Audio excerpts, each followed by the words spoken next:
हाँ सचिन सर, बहुत उत्सुक हैं हम जानने के लिए, क्योंकि डॉक्टर्स लोग फिर जब मेडिटेशन के साथ जुड़ते हैं तो हम लोग को बड़ा अच्छा लगता है। तो सबसे पहले तो हम आपकी जर्नी जानना चाहेंगे कि आप कैसे मेडिटेशन से जुड़े। या मेरा जो है मेरा जन्म तो पटियाला में हुआ है। मैं पंजाब में, पटियाला एक डिस्ट्रिक्ट है, वहां पे हूँ। मेरे फादर डॉक्टर हैं।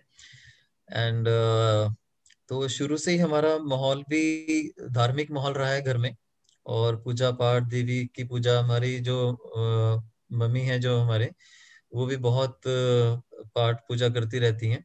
बहुत देवी माँ से बहुत कनेक्टेड हैं। और संस्कार तो हमें बहुत अच्छे मिलते ही रहे।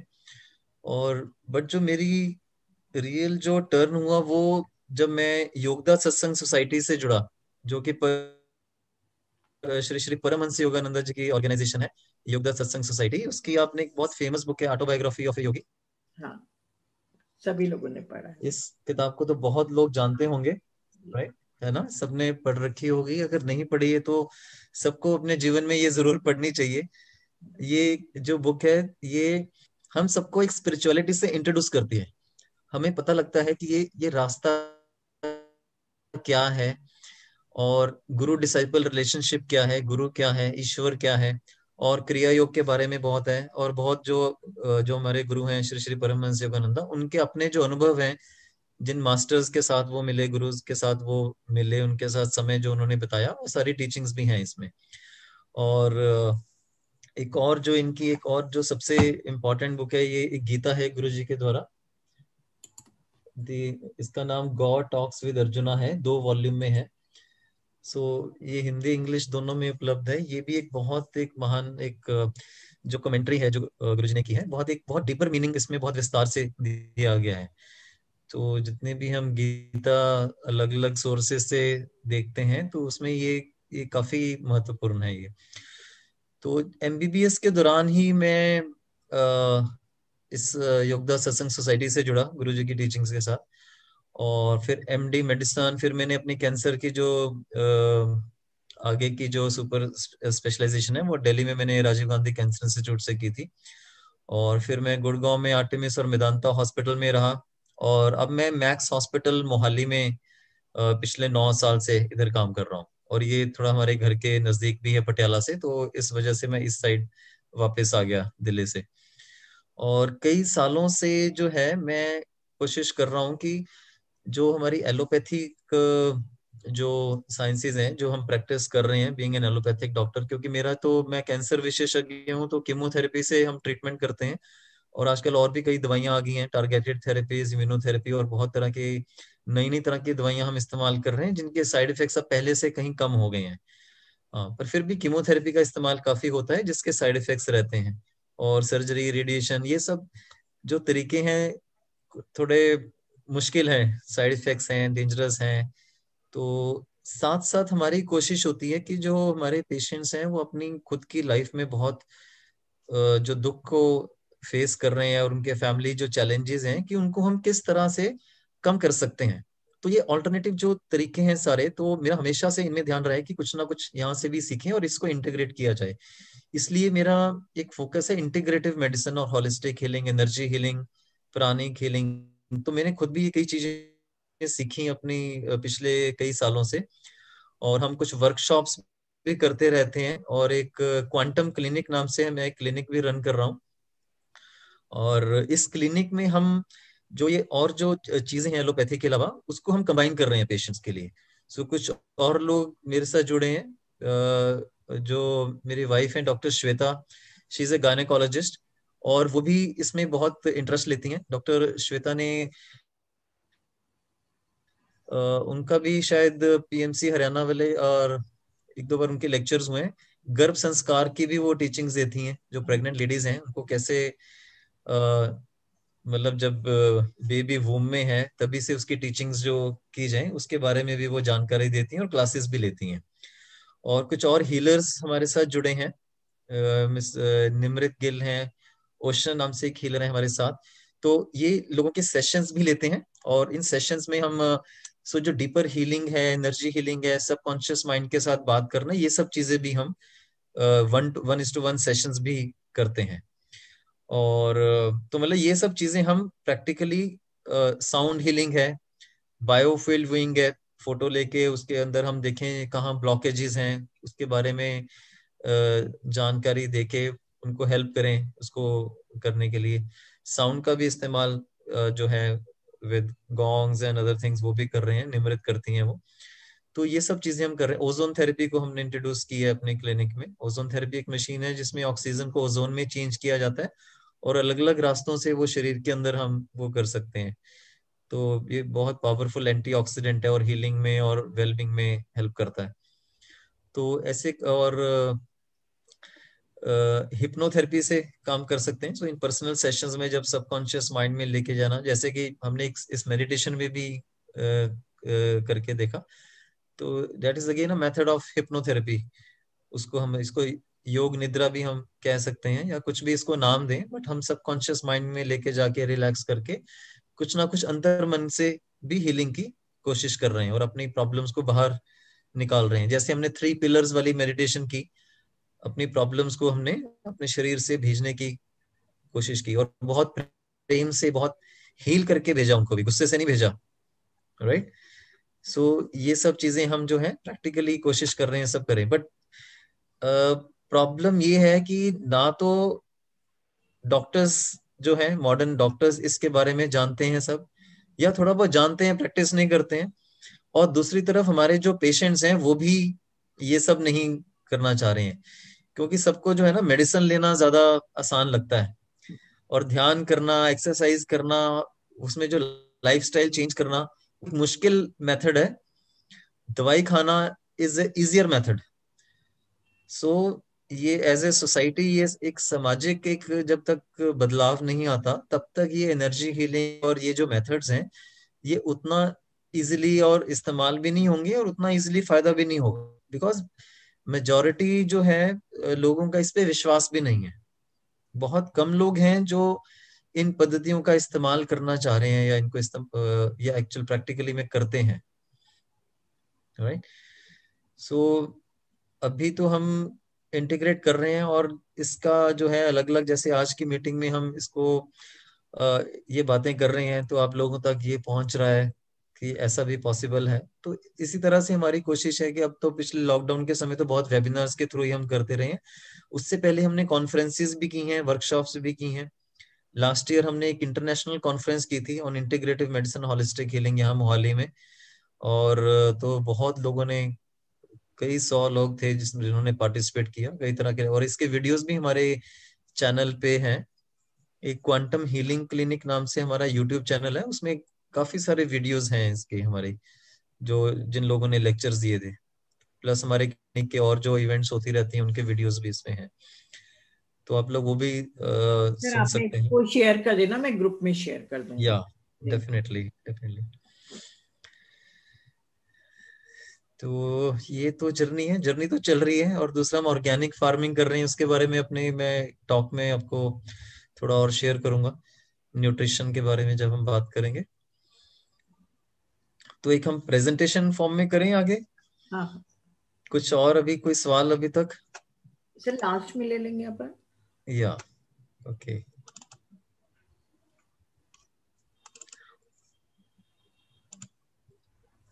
तो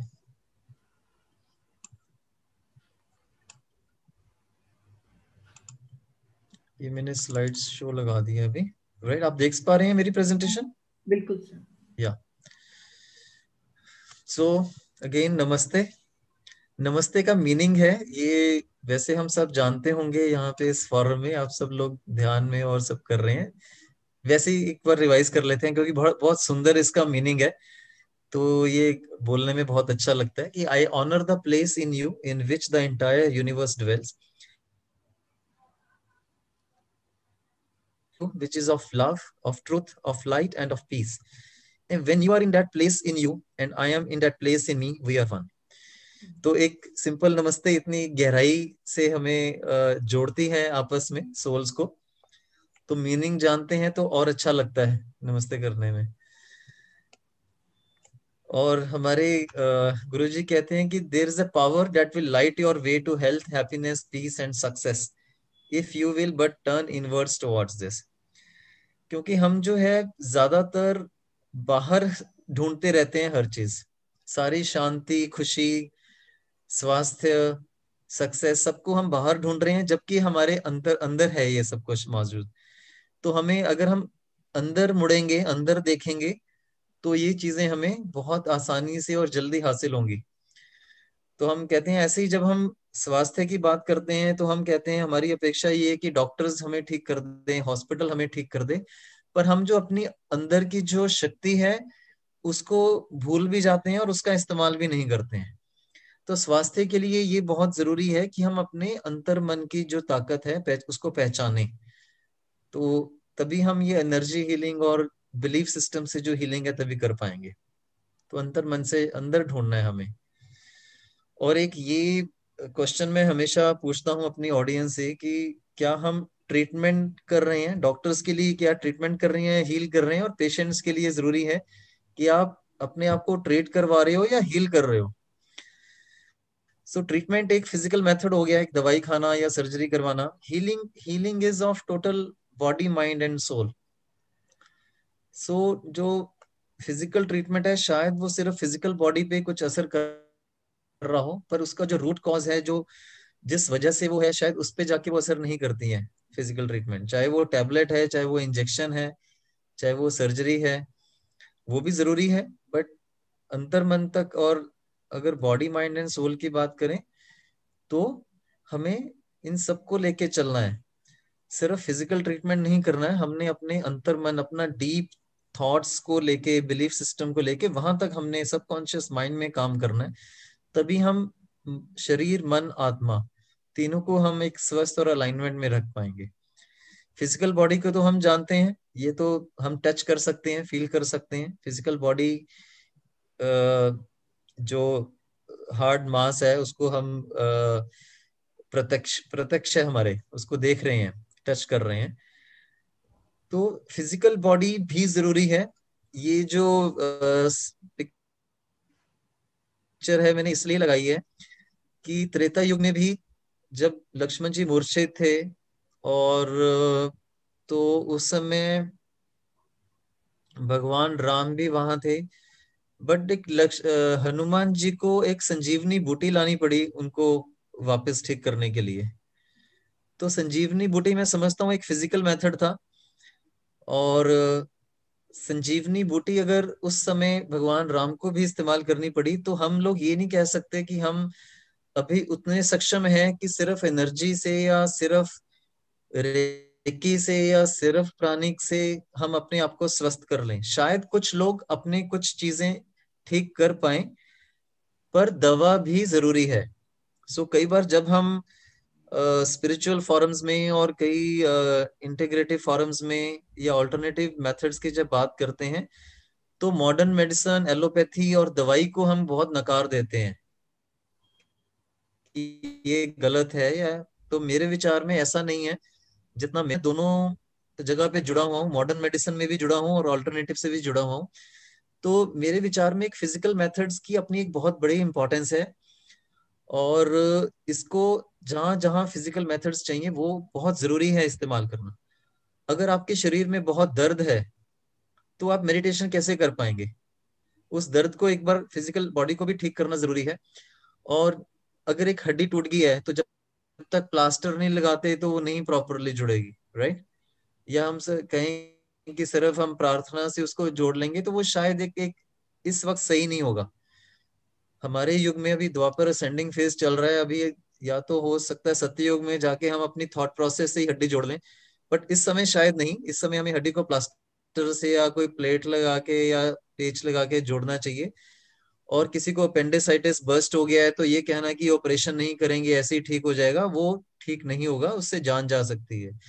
तो प्लीज अपने आसपास या अपने खुद की लाइफ में कोई प्रॉब्लम्स ऐसी हैं जहां डॉक्टर की लाइन लेके जाएं कि वो बहुत ज्यादा समस्या बढ़ जाए। So physical methods are equally important. So एक बैलेंस क्रिएट करना है हमने फिजिकल वर्सेस एनर्जी हीलिंग में, और इसलिए हम थोड़ा मन को जानना चाहेंगे। हम मन मन बात तो बहुत बार करते हैं, पर मन कहाँ होता है ये शायद हम इस बारे में विचार नहीं करते हैं। और तो जब भी हम ये सवाल पूछते हैं तो हार्ट में होता है, कई लोग कहते हैं ब्रेन में होता है। तो इसके बारे में भी हमारी जो नॉलेज है वो बहुत इनकम्प्लीट है, और ये इसलिए क्योंकि हमें कभी स्कूल कॉलेज में बताया भी नहीं गया। और आप बिलीव करें, पूरी जो मेडिकल की जो सारी स्टडीज हैं उसमें भी कहीं नहीं बताया जाता कि मन कहाँ पे है। Even doctors are not taught कि मन कहाँ पे है। सो मन जो है, मन तो एक इट्स लाइक लाइट, और इतना बड़ा विशाल होता है, 12 फीट इसका डायमीटर है। और हमारी जो नेवल है, धुनी जो है, वो हमारा इसका सेंटर है। जो मन जो है पूरा हमारे सारी बॉडी को घेर के रखा हुआ है। और सो मन जो है सारे सेल्स में, सारे ऑर्गन्स में उसका जो असर है वो इट इज परमिएटिंग एवरीथिंग। ठीक है। और मन के जो दो मेन पार्ट हैं वो कॉन्शियस और सबकॉन्शियस माइंड है। सो चेतन और अवचेतन मन जो है, सो कॉन्शियस माइंड वो जो जिससे हम लॉजिकल रीजनिंग कर रहे हैं कि ये मेरा इसमें फायदा है या नुकसान है या कैसे है। और सबकॉन्शियस माइंड या अवचेतन मन वो जिसमें हमारी सारी जो घटनाएं हैं, सो सारा जो जिस जिस किसी के साथ हमने कुछ बातचीत की है, कोई प्रॉब्लम्स शेयर की हैं, कोई चैलेंजेस हैं, और हमारी धारणाएं हैं, वो सारी सबकॉन्शियस माइंड में हमारे स्टोर की गई हैं। तो जब हम ये मेडिटेशन करते हैं, डीप जाते हैं, तो हम अपने सबकॉन्शियस माइंड में जाते हैं। देखो 90% सबकॉन्शियस माइंड ही है। जैसे कंप्यूटर की है ना रैम और हार्ड डिस्क है, मोबाइल में भी है। आजकल आते हैं ना 4 GB 8 GB रैम वाले मोबाइल्स हैं, प्रोसेसर्स हैं उसके, तो वो कॉन्शियस माइंड है। पर उसकी जो हार्ड डिस्क है 64 GB और 128 GB, वो सब कॉन्शियस माइंड है। देखो वो 10% है, वो 90% है, वैसे ही है इसमें भी। तो ऐसे ही हमारे जो मन की संरचना की हुई है। और तीसरा जो है, जो जब हम सोल की बात करते हैं, सोल से जुड़ने का सबसे जो है एक रास्ता जो है इम्पोर्टेंट, वो है ये प्रश्न अपने आप से पूछना कि मैं कौन हूं। जब हम हु एम आई कहते हैं तो हम सोल की तरफ, अंतर मन की तरफ मुड़ते हैं। तो सोल लाइक ये टीचिंग्स तो हम जानते हैं कि we are all spiritual beings, और हम धरती पे एक ह्यूमन एक्सपीरियंस के लिए आए हैं। एक्चुअली में वी आर सोल, और हमने ये शरीर और मन धारण किया हुआ है फंक्शन करने के लिए इस जीवन में। और जब ये सब अलाइनमेंट में रहेंगे तो एक एक अच्छी स्टेट होगी, एक परफेक्ट जो कहते हैं, जब हेल्दी वेल्दी एंड वाइज। तो अलाइनमेंट बहुत जरूरी। और एक ये कंसेप्ट है लिम्बिक सिस्टम का, इसको बहुत ज्यादा डिटेल में तो नहीं, बट मैं थोड़ा सा टच करना चाहूंगा इसलिए जानने के लिए कि कैसे ये थॉट्स वगैरह जो है, फीलिंग्स हमारे शरीर को असर करती हैं। तो एक लिम्बिक सिस्टम, कुछ ऑर्गन्स हैं हमारे ब्रेन में, जिसमें ये थैलमस, हाइपोथैलमस, अमिगडाला, हिपोकैम्पस। सो ये जो ऑर्गन्स हैं ब्रेन में, ये थॉट्स, इमोशंस, फीलिंग्स, कोई खुशी की घटना है, कोई दुख की घटना है, कोई डर है, गुस्सा है, इन सब चीजों को, फीलिंग्स को, ये ऑर्गन्स जो ब्रेन में है वो परसीव करते हैं। पहले वो इसको जानते हैं, फिर आगे वो सिग्नल्स भेजते हैं एंडोक्राइन सिस्टम को। एंडोक्राइन सिस्टम जो ग्लैंड्स वाला सिस्टम है, ऑर्गन्स है हमारे। एक तो हमारे ब्रेन में ये पिनियल ग्लैंड, हाइपोथैलेमस और पिट्यूटरी ग्लैंड, ये सबसे ऊपर के ग्लैंड हैं, मास्टर ग्लैंड्स हैं। और पिनियल ग्लैंड को तो हम सीट ऑफ सोल भी बोलते हैं, कि जो सबसे पहला सेल होता है जब सोल एंटर करता है, तो वो यहाँ पे पिनियल ग्लैंड में जाके वो सेल्स रहते हैं। और hypothalamus pituitary glands master glands हैं, जो आगे हार्मोन्स बना के नीचे के जो सारे ग्लैंड्स हैं, thyroid gland, thymus, adrenal, pancreas, ovary, इन सारे ग्लैंड्स को ये सिग्नल्स भेजते हैं आगे हार्मोन्स बनाने के लिए। और एक तीसरा इंपॉर्टेंट सिस्टम है इम्यून सिस्टम, जो हमारे शरीर की का रक्षा कवच है। तो ये ऐसे सेल्स हैं, जैसे हम ब्लड टेस्ट करते हैं उसमें व्हाइट सेल्स होते हैं, तो ये व्हाइट सेल्स जो हैं ये जाके बीमारियों से लड़ते हैं, बैक्टीरिया वायरस को खत्म करते हैं, राइट। तो स्ट्रांग होगा तो नेचुरली हम बीमारियों का सामना जो है बहुत अच्छे से कर पाएंगे। तो जब हम हीलिंग करते हैं तो फिजिकल बॉडी के बाद हमने अपने इमोशनल जो फैक्टर्स हैं, फीलिंग्स हैं, कोई स्पिरिचुअल फैक्टर्स भी हैं, उनको भी डील करना है। आप देखते होंगे कई बार हम पूरी तरह से स्वस्थ हैं, हमारे जीवन में कोई कमी नहीं है, फाइनेंसिस भी ठीक हैं, सब संबंधी भी स्वस्थ हैं, घर परिवार सब सुखी है, बिजनेस भी अच्छा चल रहा है, जॉब अच्छी चल रही है, पर फिर भी एक अंदर से एक खालीपन है और हमें अच्छा नहीं लगता है, हम किसी चीज को ढूंढ रहे हैं। तो वो एक स्पिरिचुअल फैक्टर्स की शायद एक कमी होती है कि शायद हमें थोड़ा और डीप जाना है, अपने अंतर मन को, अपने सोल को जानना है, ईश्वर को जानना है। तो ये भी जरूरी है। जब तक ये नहीं, हम इस तरफ नहीं जुड़ेंगे, तो भी शायद हम पूरी तरह से एक स्वस्थ और एक ब्लिसफुल हैप्पी स्टेट में शायद नहीं होंगे। तो वो जो एक अंदर से एक खालीपन की एक जो फीलिंग आती है, वो एक शायद स्पिरिचुअल चीजों को इग्नोर करने की वजह से है, उससे ना जुड़ने की वजह से महसूस हो सकता है। और एक और मैं आपको एक एग्जांपल दूंगा कि कैसे जो बॉडी की जो और हमारे लाइफ में जो फंक्शंस हैं, उसका कैसे हमारे शरीर पे असर होता है। हम किसी बिल्डिंग में हैं, जस्ट इमेजिन की कल्पना कीजिए कि वहां,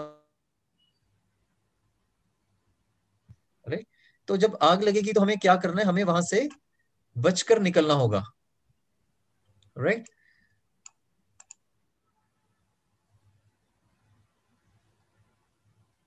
बच के निकलना भी जरूरी है अपने शरीर को और अपने उसको बचाने के लिए। तो नॉर्मली हमारे शरीर में पैरासिम्पैथेटिक नर्वस सिस्टम ज्यादा एक्टिव होता है। सो पैरासिम्पैथेटिक नर्वस सिस्टम जब एक्टिव रहेगा तो हमारी हार्ट रेट, बीपी और जितना हम सांस ले रहे हैं वो एक नॉर्मल अवस्था में है। पर जब हमने कहीं निकलना है, भागना है वहां से, तो वहां पे फ्लाइट फाइट मैकेनिज्म एक्टिव होगा और ब्रेन जो है वो सिग्नल्स भेजेगा हमारे ग्लैंड्स को, एड्रिनल ग्लैंड को, कि आप ये हार्मोन्स बनाओ, सिंपैथेटिक एक्टिविटी बढ़ाओ। और ब्रेन से नीचे सिग्नल गया और वाला हार्मोन जो है कॉर्टिसोल और ये नेफ्रीन, एपिनेस ऑक्साइड हार्मोन कम हो जाएगा। और क्या होगा, हमारी धड़कन तेज हो जाएगी, हमारी सांस तेज हो जाएगी और ज्यादा ऑक्सीजन की रिक्वायरमेंट होगी, हमें मसल्स को ज्यादा काम करना है भागने के लिए, बच के निकलने के लिए। तो बहुत तेज सांस, तेज धड़कन और फिर बीपी बढ़ जाएगा। फिर भाग के हम वापस बिल्डिंग से बाहर निकल गए। जब हम ये वापस जो है डिस्ट्रॉय और नॉर्मल पैरासिम्पैथेटिक एक्टिविटी वापस आ जाएगी, रिलैक्सेशन आ जाएगी, वापस धड़कन और सांस और सारी जो है वो एक नॉर्मल अवस्था में आ जाएगा, राइट। सो जब कभी हमें आवश्यकता है तब सिंपैथेटिक एक्टिविटी ज्यादा होकर, और जब वो आवश्यकता खत्म होगी तो फिर वापस वो ठीक भी हो जाएगा, राइट। सो इतना हम क्लियरली समझ गए। अब आप देखें कि ये तो एक बिल्डिंग में लगी आग की हम बात कर रहे हैं, जिससे कुछ मिनट में हम बाहर आ गए और फिर सारा सिस्टम हमारा दोबारा से सही हो गया। अब आप कल आग लगी रहे मतलब हमारे संबंधों में प्रॉब्लम्स हैं, हम गुस्सा करते रहते हैं हर वक्त, हम दुखी हैं, रोज घर में झगड़ा हो रहा है या रोज ऑफिस में झगड़ा हो रहा है, और या हस्बैंड वाइफ के बीच में हो रहा है, या ब्रदर्स के बीच में हो रहा है, पेरेंट्स का बच्चों के साथ हो रहा है। और ये लगातार ये झगड़ा चल रहा है, गुस्सा चल रहा है, एंजाइटी, नर्वसनेस, एंगर, और कई महीने, कई साल अगर हम इसके साथ जी रहे हैं, तो कौन से हार्मोन्स बन रहे हैं अंदर? यही हार्मोन्स जो बन रहे हैं, स्टेरॉइड बढ़ रहा है, नाइट्रस ऑक्साइड कम हो रहा है, बीपी बढ़ रहा है, धड़कन बढ़ रही है। और फिर शरीर का क्या होगा? क्या हम बीमार नहीं पड़ेंगे?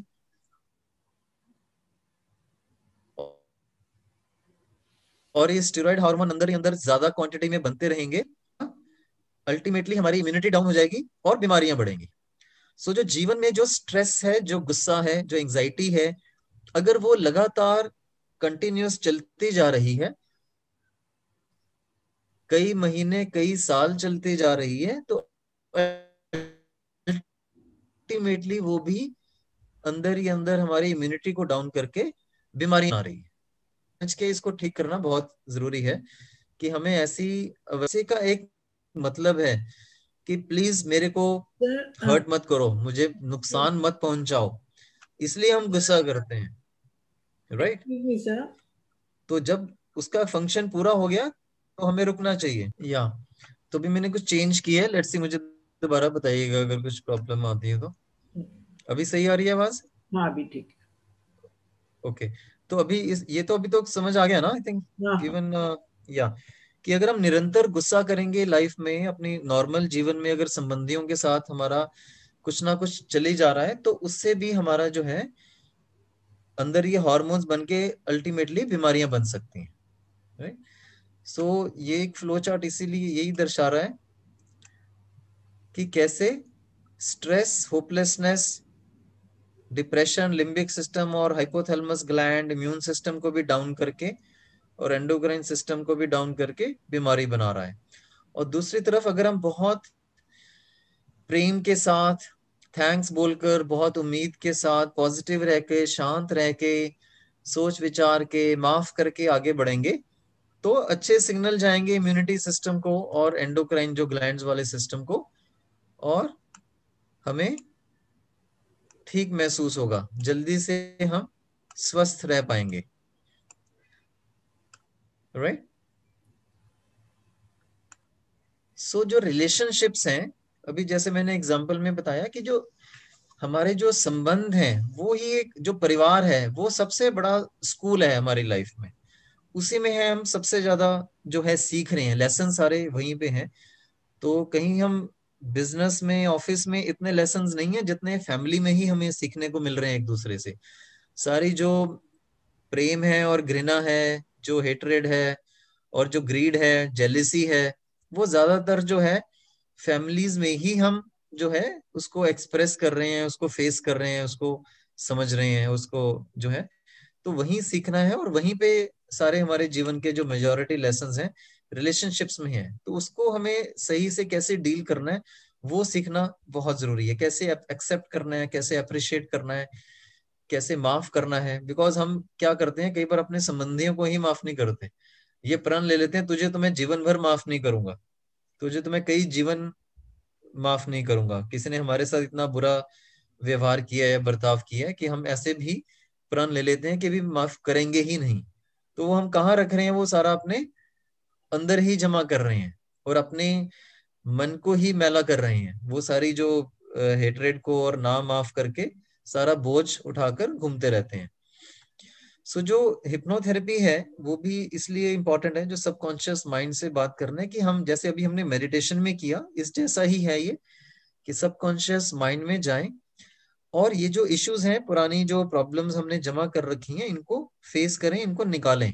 माफ करना, माफी मांगना, ये सब अगर हम फेस टू फेस नहीं भी कर सकते, या वो संबंधी इस जीवन से फिजिकल बॉडी छोड़ के जा भी चुके हैं, तब भी हम उनके मन से, उनकी आत्मा से बात करके माफी मांग भी सकते हैं और माफ कर भी सकते हैं।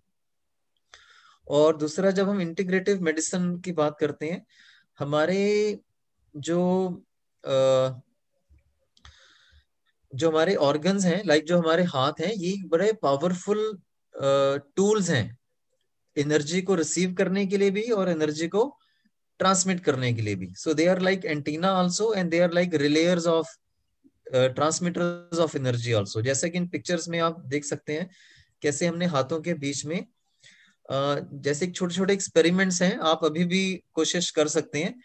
एक ऐसा करो, अपने दोनों हाथों के जो पाम्स हैं ऐसे थोड़ा गोल बना के इस तरह से मूवमेंट कीजिए।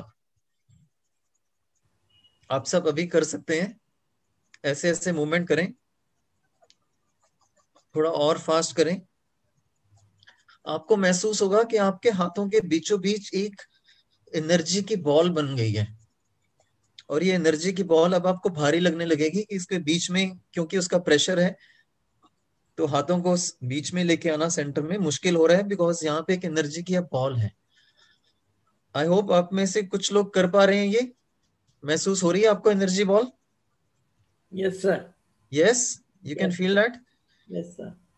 अब इस एनर्जी बॉल को हम कोई भी थॉट देके, किसी को हीलिंग भेजनी है या खुद को हीलिंग भेजनी है, या कोई एनर्जी उनको भेजनी है, या इवन कोई संदेश भी देना है कि मुझे आपसे ये काम है, आपने मेरी इस चीज में हेल्प करनी है, और इसमें बहुत प्रेम भर सकते हैं आप अपना इस एनर्जी बॉल में, और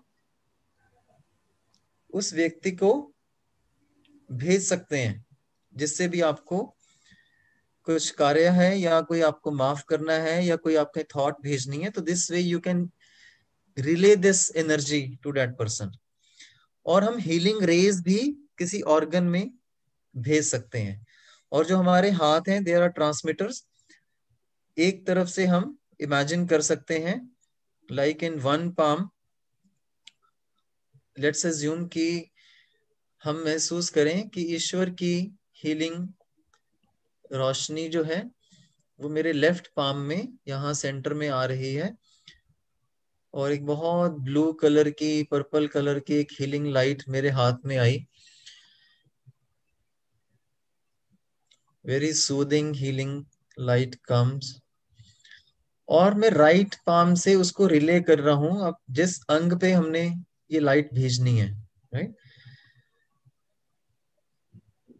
सो इधर से हम एनर्जी यूनिवर्स से ले रहे हैं और इधर से हम उस अंग पर या उस व्यक्ति पर भेज रहे हैं जिसको हमने हील करना है। सो जब आप ये सोचेंगे, आपकी जो इच्छा शक्ति है, इंटेंट है, ये उसी इंटेंट और इच्छा से ही ये रोशनी आपके, आप महसूस कर सकते हो आपके पाम को में आपको थोड़ा सा कुछ अच्छा लगेगा या ठंडक महसूस होगी, कुछ सूदिंग सा महसूस होगा, इमीडिएटली आपको ये पता लग जाएगा, राइट। और इस हाथ से आप रिले कर सकते हैं, महसूस कर सकते हैं कि आप कहाँ भेज रहे हैं। सो इसको हम, these are methods of energy healing या प्राणिक हीलिंग या रेकी, राइट। सो और भी कई चीजें हैं। ये कोर्स वगैरह जब हम करते हैं तो काफी और चीजें इसमें सीखते हैं कि कैसे हम ऑरा को फील कर सकते हैं, कैसे हम एनर्जी को रिसीव और रिले कर सकते हैं, और प्रैक्टिस करेंगे तो ये हम और अच्छे से कर पाएंगे। So this all is possible again. So these are simple tools, और इसमें कुछ, द बेस्ट थिंग इज कि कुछ खर्चा नहीं है इसमें, आपको कुछ अपना इसमें जो है रुपया पैसा नहीं लगाना पड़ेगा, और ये बहुत सिंपल है। सिर्फ आपको अपनी इंटेंट चाहिए, इच्छा शक्ति इसमें लगानी है, और ये करना उसमें पॉसिबल है, राइट। और हम चक्रा सिस्टम भी, इससे भी हम ये सब लोग जानते हैं। सो सिर से नीचे तक जैसे हमारे फिजिकल ऑर्गन्स हैं, उनके कॉरेस्पॉन्डिंगली हमारी एस्ट्रल बॉडी में चक्रास हैं, उसको हम सहस्रहार और अग्नि चक्र, और ये इंग्लिश में हम थ्रोट, हार्ट, सोलर, और हिंदी में मूलाधार, मणिपुर, स्वादिष्ठान, ये सब बोलते हैं, राइट। सो ये सब भी इसमें से भी, these are seat of these emotions. और हर एक चक्र का कुछ ना कुछ मीनिंग है, उसका कोई ना कोई कलर है। जैसे 7 रंग की रोशनी है, विबग्योर हम बोलते हैं, वायलेट, इंडिगो, जो है ब्लू ग्रीन। तो उसी तरह से क्राउन चक्र की एक पर्टिकुलर रोशनी है, उसका एक क्रिस्टल है, उनके साथ एसोसिएटेड फल फूल हैं और अफर्मेशंस हैं। तो ये भी हम जो है ये चीजें भी इस्तेमाल कर सकें। और फ्रीक्वेंसी है, कई साउंड्स हैं, जो हर चक्र की एक साउंड है जो उसको इफेक्ट कर सकती है, राइट। लाइक जो रूट चक्र है उसकी ये 256 हर्ट्ज फ्रीक्वेंसी साउंड है, और क्राउन चक्र की 400 हर्ट्ज फ्रीक्वेंसी की साउंड है। पर्पल लाइट है, यहाँ रेड लाइट है। तो मैंने फॉर एग्जांपल ये 2 चक्र लिए हैं, सारे नहीं दिखाए यहाँ पे। तो इनमें भी हम थोड़ा और डेप्थ में जाएं तो हम कलर्स और मतलब साउंड और लाइट से भी हीलिंग कर सकते हैं। अगर तो साउंड हीलिंग और क्रिस्टल्स को अगर समझना है तो थोड़ा और डेप्थ में इसमें जाना पड़ेगा। But I am not the best person to answer on these things, but मैं यहाँ पे इसलिए बता रहा हूँ कि ये चीजें एग्जिस्ट करती हैं, और जिसका भी इंटरेस्ट है तो और इसमें डेप्थ में जा सकते हैं, सीख सकते हैं। तो this is picture of one of the workshops जो हम मैक्स हॉस्पिटल में और हमारे क्वांटम क्लिनिक में हम करते रहे हैं। तो हमारे पेशेंट्स जो हैं और उनके जो फैमिली मेंबर्स हैं पार्टिसिपेट करते हैं इन वर्कशॉप्स में। तो यहाँ पे ये मैडम ब्लॉसम फुटेडो है, ये हमारी मेन जो है स्पीकर हैं और हिप्नोथेरेपिस्ट हैं। She runs hypnotherapy school of India Gurgaon में। तो इनसे ही हमने हिप्नोथेरेपी सीखी जो, और ये वर्कशॉप शुरू की थी 2014 में। ये एक योगा वर्कशॉप है, मैक्स हॉस्पिटल में हम करवाते रहते हैं जो। तो प्रैक्टिकली वी ट्राई कि पेशेंट्स ये सब सीखें और करें, राइट। सो एक और कंसेप्ट है कि हम एक क्वांटम एनर्जी और क्वांटम होलोग्राम की बात करते हैं। आजकल क्वांटम मेडिसिन की आपने सुना होगा, और डॉक्टर अमित गोस्वामी एक फिजिक टीचर हैं इसके यूएसए, उन्होंने भी बहुत बार बताया इसके बारे में।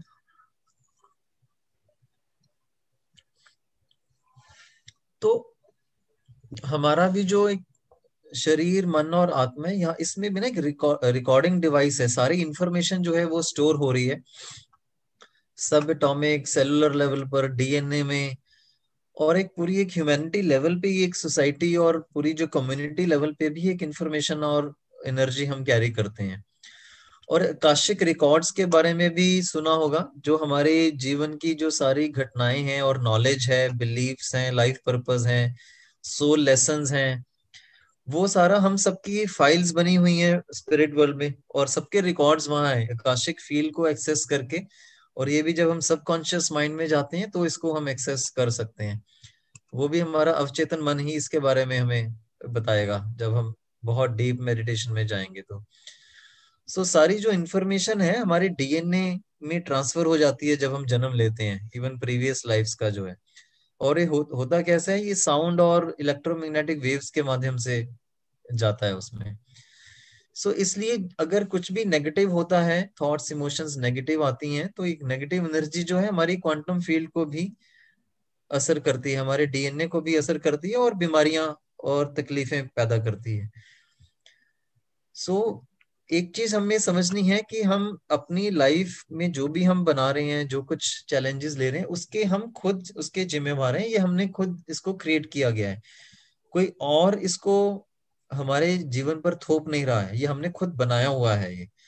तो इसको अगर हम खुद, पहले तो ये एक्सेप्ट करना कि हमने खुद बनाया है, ये बहुत जरूरी है। बिकॉज अदरवाइज क्या हो रहा है, मेजोरिटी ऑफ टाइम्स तो हम दूसरों को ब्लेम कर रहे हैं कि उसकी वजह से मेरे साथ ये हुआ, उन्होंने मेरे साथ ये गलत किया, उन्होंने हमारे साथ धोखा किया, उन्होंने हमें नुकसान पहुंचाया। हम ये नहीं जानते कि किसी ना किसी तरह से हमारे एक्शंस ने ही हमारे साथ जो हो रहा है वो क्रिएट किया है। तो ये एक उसकी ओनरशिप, उसकी रिस्पॉन्सिबिलिटी लेना जो है बहुत जरूरी है। और हम विक्टिम्स नहीं है, पर हमने, और अगर हमने कुछ मान लो कोई गलत लेसन भी बना लिया है, ऐसा क्रिएट कर लिया है जो हमें तकलीफ दे रहा है, तो उसको ठीक करना भी हमारे ही वश में है, उसको भी हमने ही डिजाइन करना है। जो हमारा डीएनए है वो हमारी जो है अंतर मन से जुड़ा हुआ है और हमारी थॉट प्रोसेस से जुड़ा हुआ है, वहां से हम वो चेंजेस लेके आ सकते हैं। तो एक डीपर लेवल पे पहुंचना, एक रूट कॉज पे पहुंचना किसी भी समस्या का बहुत जरूरी है, ताकि हम उसको वहां पे उसमें चेंजेस ला सकें। तो इसलिए बिलीफ सिस्टम जो है उसको समझेंगे, जो धारणाएं हमने बनाई हुई हैं।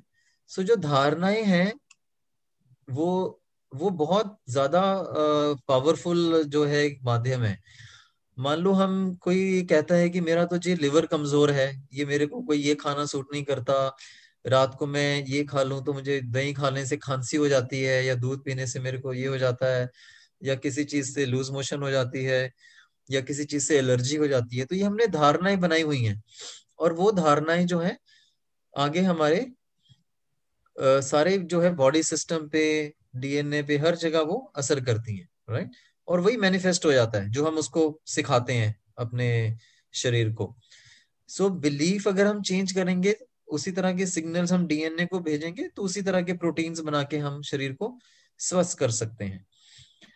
और इसके लिए कोई ये नहीं कि हमने कोई बहुत जो है ना गहन ध्यान धारणा करने से ही आएगा, और बहुत ज्यादा जब स्पिरिचुअली हम इवॉल्व हो जाएंगे, बहुत महान संत बन जाएंगे, हम तब कर पाएंगे, ऐसा नहीं है।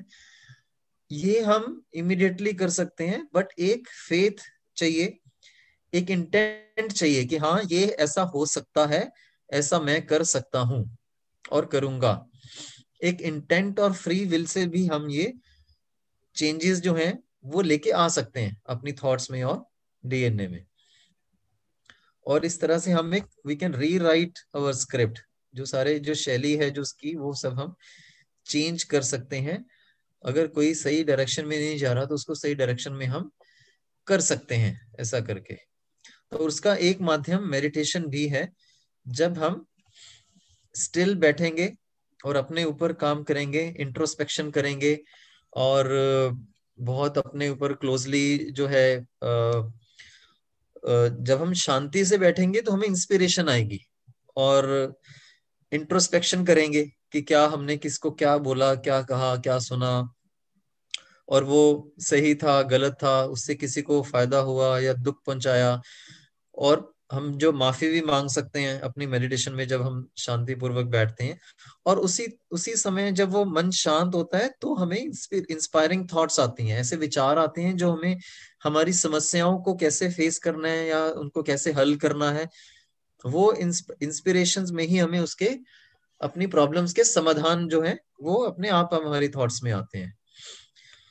सो मेडिटेशन से, मंत्रों से, ध्वनि से, ये जो फ्रीक्वेंसीज हैं इनसे ये जो है सेलुलर कम्युनिकेशन और डीएनए को भी हम रीप्रोग्रामिंग करके ठीक कर सकते हैं। So sound, light, mantras, chanting, meditation का ये रोल है। और एक अफर्मेशंस, अगर हम पॉजिटिव शब्द बोलें, पॉजिटिव सेंटेंस बोलते हैं, उनका भी एक बहुत जो है असर होता है हमारे उस पे, हमारी लाइफ पे।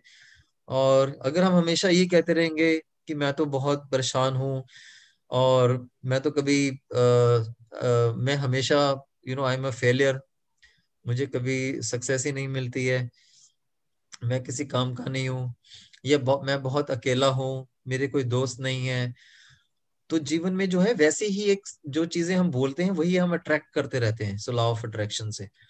सो अगर हम उसको अच्छी प्रोग्रामिंग करें, अच्छे शब्द हम यूनिवर्स को अच्छी थॉट्स भेजें, like I am safe, I am secure, I am happy, I am peaceful, मैं बहुत शांत हूँ, बहुत प्रेम से भरपूर हूँ, बहुत स्वस्थ हूँ, तो वही सिग्नल यूनिवर्स वापस हमें भेजेगा और वही चीजें हमारे जीवन में मैनिफेस्ट होंगी। तो हमेशा एक पॉजिटिव शब्द, पॉजिटिव सेंटेंस का इस्तेमाल करना है और ये अफर्मेशंस को लाइफ में इस्तेमाल करते रहना है। कुछ मिनट हम न्यूट्रिशन पे लगाएंगे। अभी कुछ एनी क्वेश्चंस, कुछ पूछना चाहेंगे, एनीथिंग? सर एंड में लेते हैं ना सब, आखिरी में। Okay, right. सो न्यूट्रिशन एक बहुत इम्पोर्टेंट टॉपिक है, और क्योंकि जो हम अपने शरीर में डाल रहे हैं, एनर्जी जिससे उत्पन्न हो रही है, वो कैसी उत्पन्न एनर्जी बनेगी वो डिपेंड करेगा उसमें रॉ मटेरियल क्या जा रहा है। अभी आप सोचो कि अगर कोई गाड़ी जो है वो मान लो पेट्रोल से चलती है और उसमें हम मिट्टी का तेल डाल रहे हैं, तो वो गाड़ी का इंजन का क्या हाल होगा। एक बहुत सिंपल सा एक उदाहरण है कि जो शरीर के लिए जो एक डाइट या न्यूट्रिशन जो चाहिए उसको वही डालेंगे तो वो सही तरीके से काम कर पाएगा। अगर हम उसमें कुछ की जगह कुछ और डाल देंगे तो वो वैसा काम नहीं कर पाएगा। ये तो बहुत एक सिंपल चीज है।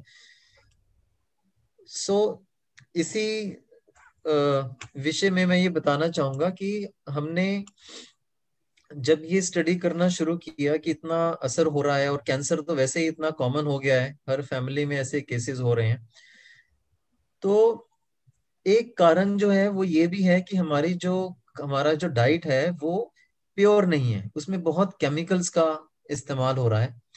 इतना केमिकल, इतने पेस्टिसाइड, इंसेक्टिसाइड्स और जो हम ग्रोथ फैक्टर्स और जो केमिकल्स हम डाल रहे हैं अपनी धरती में, वो फूड चेन में हमारे फल सब्जियों में, अनाज में आकर हमारे शरीर में जा रही हैं। इवन जो हम दूध पी रहे हैं उसमें भी समस्या है, जानवरों को इंजेक्शन लगाए जा रहे हैं, ऑक्सीटोसिन है और कई तरह के हार्मोन्स हैं दूध ज्यादा बनाने के लिए। और वो हार्मोन्स भी जो है, जो गाय या भैंस के शरीर के जो हार्मोन्स हैं, वो अगर हम दूध के में आकर हमारे शरीर में जाएंगे तो वो ह्यूमन हार्मोन्स नहीं है। वो कैसा बुरा असर हमारे अंदर कर रहे हैं वो भी हम अच्छे से अभी तक उसको जान नहीं पाए हैं। तो हमारी डाइट का एक केमिकल फ्री होना, प्योर होना, ऑर्गेनिक होना भी बहुत जरूरी है। और इस विषय में हमने खुद ऑर्गेनिक फार्मिंग भी शुरू की है। हमने अराउंड कोई अभी 50-60 फैमिलीज ने इकट्ठे होके 4 एकड़ का फार्म लेके फार्म के कुछ लेबर्स और कुछ हमने कुछ लोग रखे हैं उसको मेंटेन करने के लिए, और कुछ हम लगभग 2,500 रुपये महीना हर फैमिली कंट्रीब्यूट करती है, और जो कि साल का सिर्फ 30,000 होता है। और जो सब्जियां उग रही हैं वो हम आपस में डिस्ट्रीब्यूट कर लेते हैं। वो एक डिलीवरी के लिए एक ड्राइवर है जो सबके घर पे वो सब्जियां जो है हर हफ्ते प्रोवाइड करते हैं। सो ये भी एक तरीका है कि हम, क्योंकि हम सब लोग खुद फार्मिंग नहीं कर सकते हैं, तो एटलीस्ट कम्युनिटी फार्मिंग हम सब मिलके कर सकते हैं। तो एक बहुत इंपॉर्टेंट स्टेप है अपनी डाइट को इम्प्रूव करने के लिए। और अगर हम ये यहाँ पे कर सकते हैं, और मैं कर सकता हूँ, एक बिजी पर्सन हो गए, एक डॉक्टर हो गए जो जिसके पास समय का बहुत हमेशा अभाव रहता है, तो आप सब लोग भी कर सकते हैं। तो अपने अपने एरियाज में, अपने अपने शहरों में, जहाँ कहीं भी आप हैं, लोगों को जोड़ें। जहाँ कहीं भी खाली प्लॉट है, अपने घरों पे जगह है, अपने किचन गार्डन डेवलप करें, गमलों में उगाएं, छतों पे उगाएं। तो अपनी सब्जियां खुद उगानी शुरू करें और ऑर्गेनिक खाना शुरू करें। और दूसरा, डाइट के बारे में मेरा इंपॉर्टेंट मैसेज ये रहेगा कि हमारे जो शरीर है, ये फ्रूट्स, वेजिटेबल्स, नट्स और पानी, ये चीजें लेने के लिए बना है। और जितनी भी प्रोसेस्ड चीजें हैं, जितना भी हम खाना और लेते रहते हैं और जो डालते रहते हैं, वो शायद उसकी शरीर को आवश्यकता नहीं है। पर क्योंकि इंसान का जो शरीर है एक हाईली डेवलप्ड एक स्पिरिचुअल इंजन है, तो वो शायद उसने बहुत कुछ डाइजेस्ट करना सीख लिया है। और खाने को पका पका कर, इवन जो मीट है वो हमारा शरीर मीट खाने के लिए बना नहीं है, पर उसको जब हम गर्म करके पका के उसको भी एडजस्ट करके बॉडी ने उसको लेना सीख लिया है। So ideal diet is fruits, vegetables, nuts. उसके अलावा जो चीजें हैं और जो ग्रेन्स हैं स्टोर्ड जो हैं, वो they are stored form of energy. जो हमारी जो दालें हैं और जो अनाज है, तो ये चीजें हमारे खाने के लिए बनी है। उसके अलावा जो हम प्रोसेसिंग कर रहे हैं खाने की, उससे उसकी क्वालिटी नष्ट हो रही है, क्वालिटी डाउन हो जाती है, विटामिन मिनरल बन जाते। जितना हम पकाते रहते हैं खाने को और प्रोसेस करते हैं, न्यूट्रिशनल वैल्यू उतनी इसकी कम होते जाती है। तो हमारी कोशिश होनी चाहिए कि हम खाने को जितना भी रॉ कंज्यूम कर सकें, उस खाने में सबसे ज्यादा वैल्यू है। जितना हम उसको पकाएंगे उसकी वैल्यू उतनी, टेस्टी तो शायद बन जाएगा, पर वो उसकी वैल्यू जो है वो कम होती जाती है। तो उसको बार बार गर्म ना करें, ओवर हीट ना करें, और बासी ना खाएं। कई बार हम करते हैं, ज्यादा बना लिया, फ्रिज में रख लिया, फिर गर्म करके खा लिया, फिर बच गया, फिर तीसरी बार फिर गर्म करके खा लिया। सो इन चीजों से बचें। कोशिश करो जितना खाना है उतना ही बनाया जाए, एक बार में समाप्त हो। और जितनी भूख है उससे कुछ 10-15% कम ही खाया जाए, और बहुत पेट को ओवरबर्डन नहीं करना है, खाने से ज्यादा नहीं खाना है। और एक जो जीभ के स्वाद का लोभ है उस पर भी कंट्रोल चाहिए। और क्योंकि जब हम खाते हैं तो हमें एक सिग्नल जो है वो चला जाता है पेट से कि अब भर गया है, अब और जरूरत नहीं है। पर फिर भी बहुत समय हम ओवर ईटिंग करते हैं, एक्स्ट्रा जो खाते हैं वो स्वाद के लिए खाते हैं। तो एक खाने का मोह है, एक जीभ का स्वाद है। स्पेशली जो बाद में गुलाब जामुन और आइसक्रीम आती है, जिसकी जगह तो नहीं होती पर जगह बना ली जाती है, तो उन चीजों से हमें बचना है। ये भी एक लीड है खाने की। और अल्टीमेटली बार बार सालों साल ऐसा करके एक्स्ट्रा एनर्जी देके और हाई ग्लाइसेमिक इंडेक्स फूड्स जो हम दे रहे हैं, उससे डायबिटीज और ये प्रॉब्लम ज्यादा बढ़ रही हैं। बिकॉज पैंक्रियाज फेटिक हो जाते हैं इतना सब कुछ शुगरी चीजें हैंडल कर करके। तो ये जो लाइफस्टाइल जो प्रॉब्लम्स हैं, ये टोटली हम इनको कंट्रोल कर सकते हैं। उसका एक सिंपल वो है कि ज्यादा से ज्यादा रॉ चीजें खाइए, फल, सब्जियां, पत्ते, ये चीजें ज्यादा कंज्यूम करो। और जो पका हुआ खाना है उसको एंड में कम कर दो, उसकी क्वांटिटी को भी कम किया जाए, तो शरीर ज्यादा स्वस्थ रह सकेगा। सो न्यूट्रिशन के लिए मेरा आपसे यही जो है मैसेज है कि eat more and more raw, more and more fruits and vegetables, adequate quantity of water. और प्रोसेस्ड चीजें, डब्बा बंद चीजें, शुगरी चीजें, चीनी का तो इस्तेमाल ही घर में लाना बंद कर दीजिए। चीनी, मैदा, ज्यादा नमक, और जो हमारे तो ये कहते हैं जो व्हाइट चीजें है ना, व्हाइट इज चीनी। और even milk, milk is not pure. और मिल्क के बारे में भी बहुत इश्यूज है कि मिल्क एक नवजात एक बच्चे के लिए होता है, जैसे बड़े हो रहे हैं तो मिल्क की भी हमें हमारी बॉडी को उतनी आवश्यकता नहीं है। और कैल्शियम के और बहुत सोर्स हैं। और जो घोड़ा है, जो गाय है, जो भैंस है, वो घास खा के ही उनकी हड्डियां, उनकी शरीर सब बन जाता है। और हम इंसान ही हैं कि जिनको वेजिटेरियन डाइट से हम कहते हैं कि हमें नहीं मिल रहा है ये सब कुछ। सो अगर इन इन जानवरों का अगर इतना बड़ा शरीर बन सकता है घास खा के, तो हम भी वेजिटेरियन डाइट से बहुत कुछ बना सकते हैं, राइट। और हमारे पुराने समय के तो सारे पहलवान वेजिटेरियन डाइट से ही पहलवानी करते थे। अब थोड़ा फैशन हो गया है कि सबको नॉनवेज के बिना नहीं काम चलता है। सो कोशिश करें अपना तो पर हमारे ग्रुप में तो आई थिंक मेजोरिटी वेजिटेरियन लोग ही होंगे, तो उस पर इतना स्ट्रेस की आवश्यकता नहीं है यहाँ पे, तो आप सब लोग जानते ही हैं। तो I am also vegetarian and तो आई एडवाइस कि ज्यादा से ज्यादा रॉ फ्रूट्स एंड वेजिटेबल्स को इस्तेमाल करें। और कुछ हम अपने पेशेंट्स के लिए प्रोग्राम्स करते रहते हैं। कैंसर सर्वाइवर डे की एक पिक्चर है ये, to make them feel better, कि वो भी एक सोसाइटी का एक नॉर्मल हिस्सा है, ये संदेश देने के लिए। और फियर्स के बारे में कहना चाहूंगा कि बहुत हमने अपने मन में धारणाएं बनाई हुई हैं। धारणाएं जैसे एक डर होते हैं कि ये करने से ये हो जाएगा, ऐसा करने से। और डर, सारी लाइफ डर के साथ भी हम कई बार ऑपरेट करते हैं, तो इसको भी ओवरकम करना हमें सीखना चाहिए।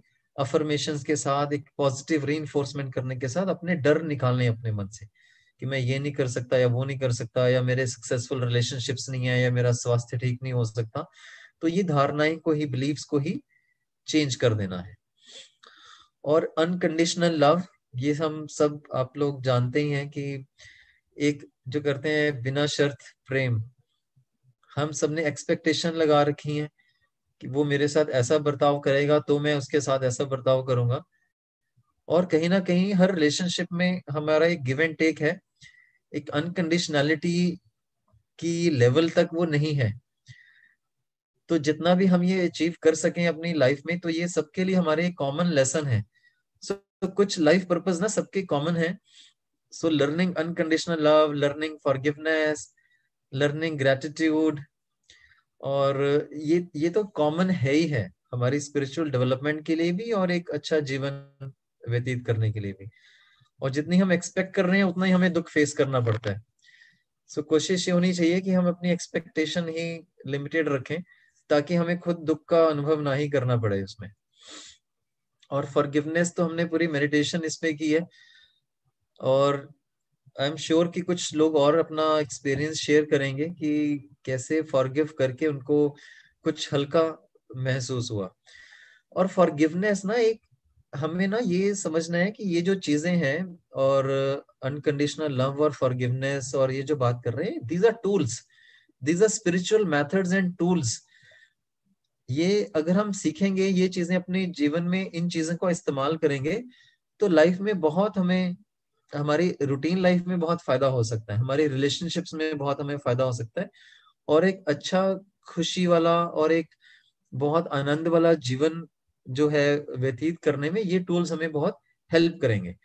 सो माफ करना ना हमें पर्पसफुली सीखना चाहिए। अगर हमें नहीं आता है तो we should learn it, practice करना चाहिए। रोज कोई ना कोई हमारे साथ ऐसी घटना होती है जिसमें हमें माफ करने की जरूरत पड़ती है अपने अपने जीवन में। चाहे वो हमारे परिवार के अंदर ही है, चाहे वो हमारे ऑफिस में है, चाहे हम बाजार जाते हैं किसी दुकानदार के साथ है, चाहे वो रिक्शा वाले के साथ है, चाहे वो टैक्सी ड्राइवर के साथ है। हमारे पास रोज कुछ ना कुछ अपॉर्चुनिटी है कि कोई हमारे साथ कुछ गलत बर्ताव या व्यवहार करे और हम उसको माफ करें। ये बहुत, और छोटी छोटी चीजों से शुरू करके ये हमें सीखना चाहिए और इसको इस्तेमाल करना चाहिए। और ये बहुत एक अच्छी एक सेइंग है कि forgiveness is unlocking the door to set someone free. और किसको फ्री कर रहे हैं? हम अपने आप को। वो प्रिजनर हम खुद ही, हमने अपने आप को लॉक कर रखा है, अपनी हैप्पीनेस को ही लॉक कर रखा है उसमें, राइट। और ग्रेटिट्यूड, सो एक बहुत कॉमन ये चीज है कि हम, we are not thankful enough. हमारे आसपास जो भी हमें ब्लेसिंग्स हैं, जो हमारे साथ अच्छी चीजें हो रही हैं, एक हमें खाना मिल रहा है, एक किसान है जो मेहनत करके हमारे लिए खाना पैदा कर रहा है, अनाज पैदा कर रहा है, और कोई ट्रांसपोर्टर है जो वो गोडाउन्स तक लेके जा रहा है, और कोई शॉपकीपर है जो हमें वो प्रोवाइड कर रहा है, राइट। हमने कहीं पे जाना है तो एक there is somebody, there is a taxi driver, there is a rickshaw वाला हु इज अवेलेबल, वो वहां पे उस समय मौजूद है। हमें प्यास लग रही है तो कहीं पे पानी है, राइट। तो हर जगह इस संसार में, मतलब यूनिवर्स ने हमारे लिए बहुत इंतजाम करके रखा हुआ है। हमारे अंदर ही डर है कि पता नहीं मुझे ये मिलेगा नहीं मिलेगा, मेरे साथ ये होगा नहीं होगा, but universe has provided us with everything, तो we should appreciate and thank it all the time. So the more we appreciate, the more we thank, the more we shall receive.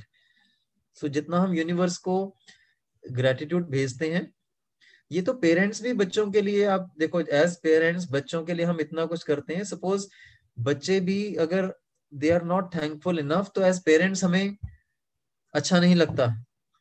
तो जस्ट इमेजिन कि अगर हम universal father mother को नहीं thanks बोलेंगे तो क्या उनको अच्छा लगेगा क्या हमारा behaviour?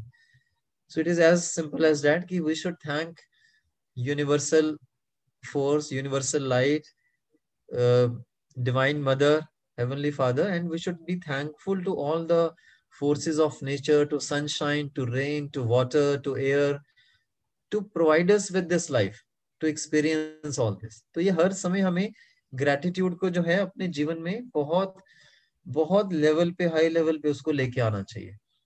So this will go a long way. मतलब ये जो अनकंडीशनल लव, फॉरगिवनेस, ग्रेटिट्यूड, ये these are three key mantras for a happy blissful life। इसी में हमारी एवोल्यूशन है मेजॉरिटी। अब हम सब जानते ही हैं ध्यान हमारा कितना लगता है ना। वो तो हम, मतलब most of us can not claim, कुछ लोगों का बहुत अच्छा लगता होगा, बट मेजॉरिटी टाइम यही होता है कि भी ध्यान तो लगता नहीं, हमें तो अनुभव नहीं होता। तो वो अनुभव इन चीजों से ही हो जाएगा, जितना हम शांत रहेंगे, जितना हम थैंक्स बोलेंगे, जितना हम रिलेशनशिप्स को अच्छा कर लेंगे, उसी में वो आनंद और ब्लिस हमें मिल जाना है। और एक ये व्हील ऑफ लाइफ है, 1 मिनट में इसके बारे में भी, हमारी लाइफ के ये सारे एस्पेक्ट्स हैं। हमारा एक आसपास का एनवायरनमेंट है, करियर है, हमारे फाइनेंसेस हैं, हमारा सेहत है, जो संबंधी है, रोमांस है लाइफ में, स्पिरिचुअल ग्रोथ है, हॉबीज, प्ले टाइम है। तो हमें हर चीज को एक बैलेंस में रखना है, तो जीवन की गाड़ी जो है, उसका जो पहिया है वो स्मूथली चलेगा, राइट। कई बार हम क्या करते हैं, करियर पे बहुत ध्यान दे रहे हैं, करियर पे इतना ध्यान दे रहे हैं कि फैमिली पे या हेल्थ पे ध्यान नहीं दे रहे। लाइक जो लोग बहुत ज्यादा अपने बिजनेस में, अपने ऑफिस में टाइम स्पेंड कर रहे हैं, और खाना ठीक से नहीं खा पा रहे हैं, वहां स्मोकिंग कर रहे हैं, बहुत स्ट्रेस में जी रहे हैं, और अपने बच्चों पे और अपने स्पाउस पे, वाइफ पे, हस्बैंड पे ध्यान नहीं दे रहे हैं, तो कहीं ना कहीं इम्बैलेंस क्रिएट होता है, रिलेशनशिप्स खराब होती हैं, राइट। तो कोशिश ये होनी चाहिए कि हम सारी चीजों को पर्याप्त समय दें, सारा समय। और सारा समय अगर हम अपनी हॉबीज को दे देंगे, करियर की तरफ ध्यान नहीं देंगे, तो वो डाउन हो जाएगा, वो भी ठीक नहीं है। तो ये भी नहीं कि हम घर बैठे रहे, कोई काम ना करें ढंग से, तो सारी चीजों पे बराबर दें। और spiritual growth is one of the important aspect of life, इस पे ध्यान देना बहुत जरूरी है। नहीं तो फिर इम्बैलेंस क्रिएट होगा, खालीपन आएगा लाइफ में, और दुख का फिर हमें सामना करना पड़ेगा। सो नॉलेज गेन करना, ध्यान करना, शांत अवस्था में आना, इंट्रोस्पेक्ट करना, ये भी एक लाइफ का एक इम्पोर्टेंट पार्ट है। उसके लिए भी समय, बच्चों के लिए भी समय चाहिए, वेकेशन के लिए समय चाहिए, कहीं घूम के आना, तो मन हल्का होगा, शांत होगा, तो हम अपने जीवन में और अपने प्रोफेशन में भी ज्यादा अच्छा परफॉर्म कर पाएंगे। तो ये भी एक बहुत इंपॉर्टेंट चीज है। तो इस तरह से we can, by applying this principle, हम एक ट्रांसफॉर्मेशन लेके आ सकते हैं। अब ये पिक्चर मुझे बहुत इंस्पायर करती है, जो बटरफ्लाई है। सो बटरफ्लाई का जो अगर हम लाइफ साइकिल देखें, तो एक एग से लेके एक लार्वा, प्यूपा, और ये शेल से निकल के, अब देखो ये कहाँ से शुरू हुआ, लार्वा की शेप देखें, कलर और वो देखें, और फाइनल जो बटरफ्लाई बनी है उसमें देखें, जमीन आसमान का फर्क है।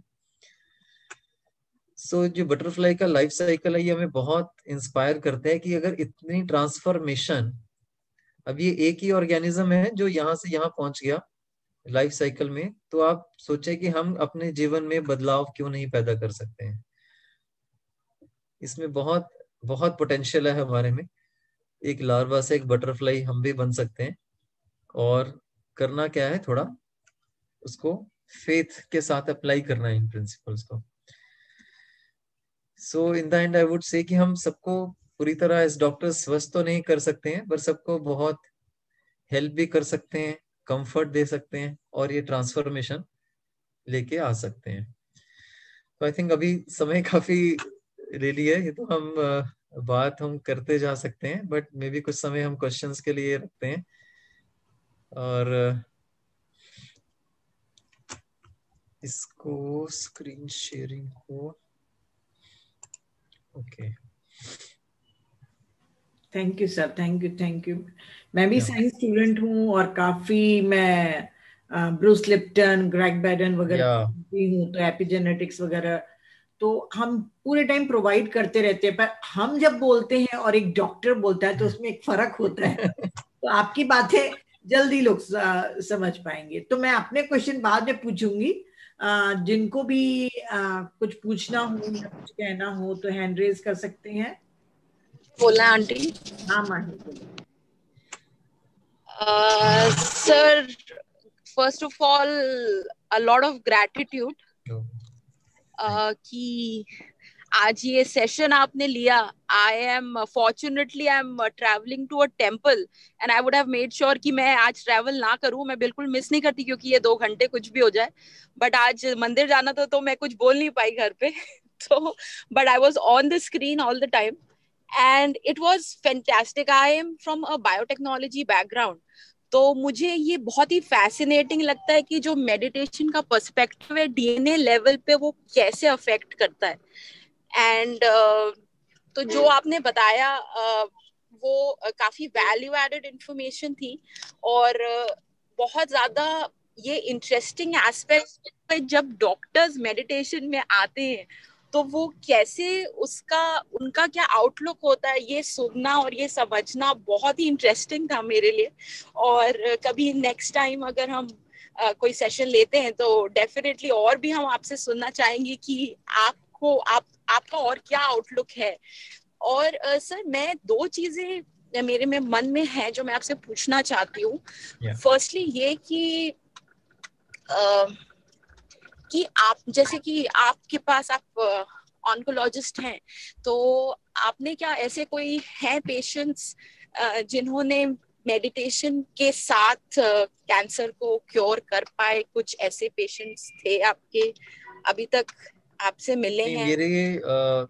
मेरे पेशेंट्स जो ये साथ साथ कुछ लोग प्रोग्राम कर रहे हैं, तो सब तरह के एक्सपीरियंसेस हैं। सो आई डोंट क्लेम कि कोई सारे स्टेज 4 पेशेंट्स जो हैं वो ठीक हो सकते हैं, बट उनकी जर्नी इजी हो जाती है, उनको एक लाइफ में अपनी अंडरस्टैंडिंग आती है, समझ आती है इन सब चीज की।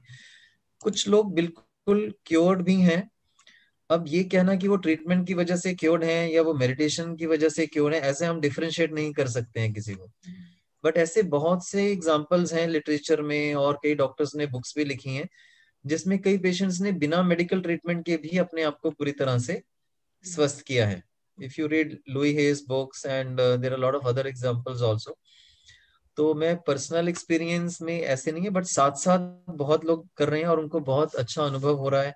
और जब उन्होंने अपने लव फॉरगिवनेस के प्रिंसिपल्स को अपनी लाइफ में किया तो उनका चलो जैसे अर्ली स्टेज वाले पेशेंट्स हैं, अदरवाइज भी उन्होंने जैसे ठीक तो होना था, बट उनकी एक लाइफ में एक अंडरस्टैंडिंग आई है उनको अपने अपने खुद को समझने की, खुद के जीवन को और एक हैप्पीनेस के साथ जीने की, अपने रिलेशनशिप्स इंप्रूव करने की।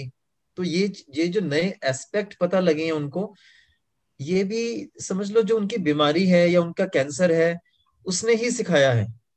आफ्टर ऑल जब कोई बीमार हुआ या कैंसर हुआ, और कैंसर जब होता है तो एक बहुत झटका लगता है, एक एक लाइफ जो है एक बहुत समझ लो सारा रिलेशनशिप्स में भी, फाइनेंशियली भी, सोशली भी, आपको एक फैमिली और अपने इंडिविजुअल लेवल पे और फाइनेंशियल लेवल पे बहुत बड़ा एक झटका लगता है और आपको बहुत सोचने पे मजबूर कर देता है। तो जब इस अवस्था में कोई इंसान जाता है तो वो बहुत मेहनत करने को मजबूर भी हो जाता है और जानने के लिए और डेप्थ में, और क्वेश्चंस पैदा होते हैं कि मेरे साथ ऐसा क्यों हुआ, मैंने ऐसा क्या किया कि मेरे को ये चैलेंज फेस करना पड़ा, ये बीमारी आई। तो जब हम इन क्वेश्चंस के साथ जुड़ते हैं और इनके आंसर ढूंढने लगते हैं तो बहुत अंतर्मन तक चले जाते हैं, और रिलेशनशिप लेवल पे, फॉरगिवनेस लेवल पे भी काम करना पड़ता है। तो कैंसर होने की वजह से कई लोगों की स्पिरिचुअल जर्नी में बहुत डेवलपमेंट होती है, राइट। तो हर चीज का एक पॉजिटिव एस्पेक्ट भी है, राइट।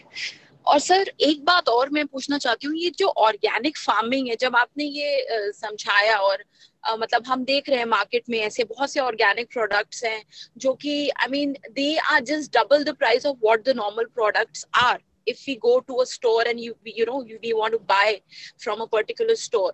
तो सर जब हम ये सोच रहे हैं मेडिटेशन में आने के बाद, और बहुत लोग उसको अफोर्ड नहीं भी कर सकते, हमको in spite of knowing that it has a lot of pesticides and this and that, तो जब हम ये सोच रहे हैं कि जब मेडिटेशन में आने के बाद हमको पता है कि हम अपने थॉट से चीजों को बदल सकते हैं या अपने बिहेवियर में चेंजेस लाके या थॉट प्रोसेस से, तो सर फिर ऑर्गेनिक प्रोडक्ट्स मतलब फिर क्या हम जो नॉर्मल खाना खाते हैं या हम ऑर्गेनिक प्रोडक्ट्स नहीं अफोर्ड कर पाते हैं, तो क्या आपको लगता है कि दैट कैन आल्सो हेल्प, मतलब ऑर्गेनिक प्रोडक्ट्स नहीं लेके हम नॉर्मल प्रोडक्ट्स और उसमें थॉट डालें, या फिर before eating or before having water we feel thankful about it, and we do all which is required through meditation.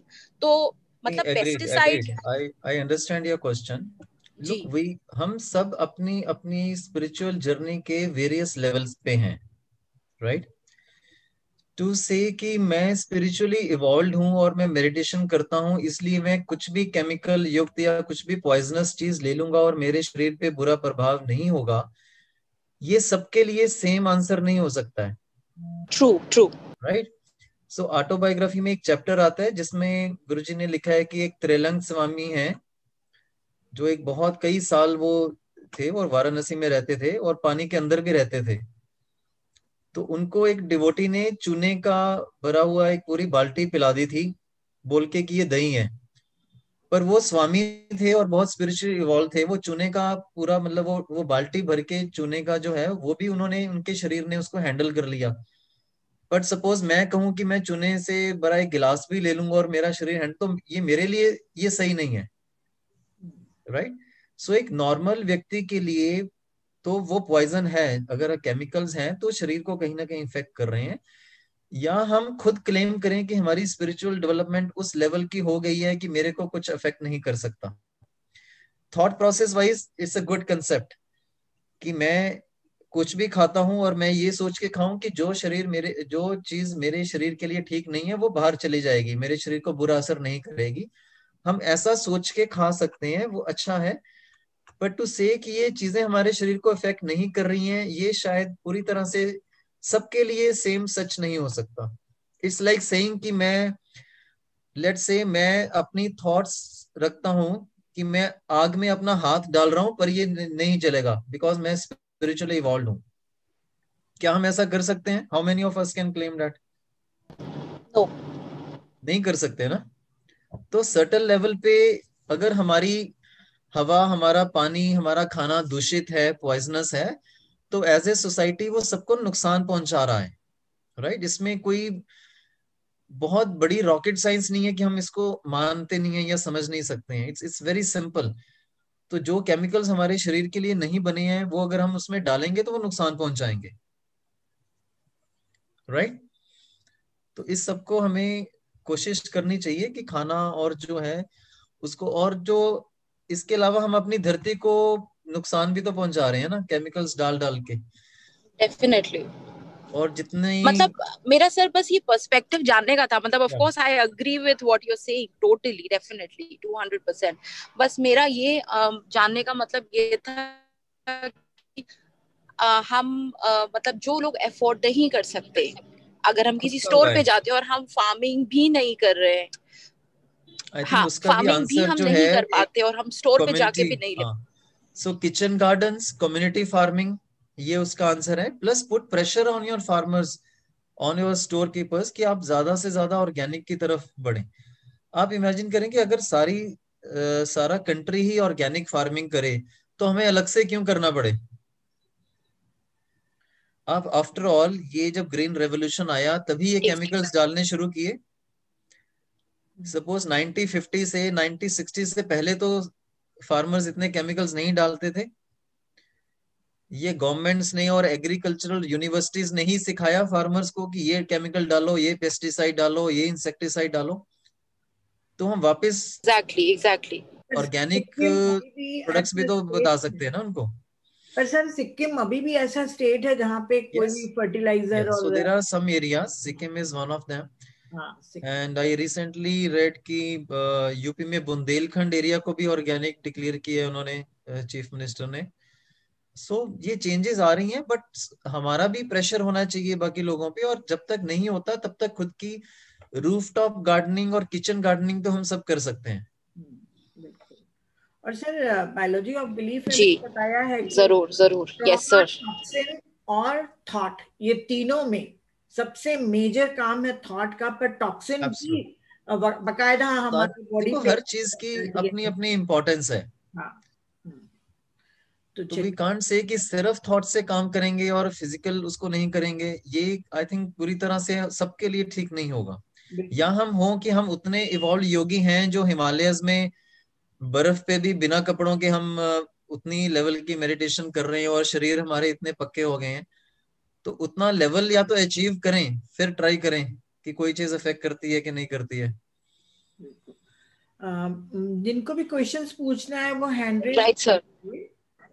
Sir मेरा एक क्वेश्चन है, जैसे आप खुद कैंसर स्पेशलिस्ट हैं तो आप अपने पेशेंट लोगों की हिस्ट्री देखते होंगे, तो आपको क्या लगता है क्या रीजन है कैंसर का बहुत बढ़ने का? लुइसे का आप देखे होंगे, और आपके क्या व्यूज हैं कि क्यों बढ़ रहा है? देखो, कैंसर इज अगेन मल्टीफैक्टोरियल, कोई एक कारण तो नहीं है इसका, एब्सोल्युटली। एंड कैंसर हेरिडिटरी भी है, कैंसर डाइट की वजह से भी है, हार्मोन्स की वजह से भी है, और स्मोकिंग से है, टोबैको यूज से। अब हमारे कंट्री में तो बहुत से जो मुंह के गले के कैंसर हैं, लंग कैंसर है, तो स्मोकिंग तो एक बहुत बड़ा कारण है। आप इमेजिन करो, ये एक इंडस्ट्री है और इस इंडस्ट्री की वजह से इतने lakhs of people have cancer, और गवर्नमेंट और हॉस्पिटल्स में इतना एक्सपेंडिचर करना पड़ता है उसको ठीक करने के लिए। तो अभी जैसे हम पेस्टिसाइड इंसेक्टिसाइड नहीं खत्म कर पा रहे हैं, वैसे ये स्मोकिंग और इस पे भी बैन नहीं कर पा रहे हैं, because it's a big industry again. So ये बहुत बड़े बड़े कारण हैं। और स्ट्रेस विमेंस में आजकल बहुत हो गया है, सर्वाइकल, तो लाइफस्टाइल चेंजेस हैं। और जैसे जो मेंस्ट्रुअल साइकिल्स जल्दी शुरू होना, एंड लेट या मेनोपॉज लेट होना, less number of children, breast feeding ना करना, एंड अगेन स्ट्रेस, जो लेडीज में स्ट्रेस है, रिलेशनशिप इश्यूज हैं, वो एक बहुत इंपॉर्टेंट कारण है। So females are more emotional, right, feeling wise. जो देखो, मेल और फीमेल जो है ना, males are more practical, females are more emotional by and large.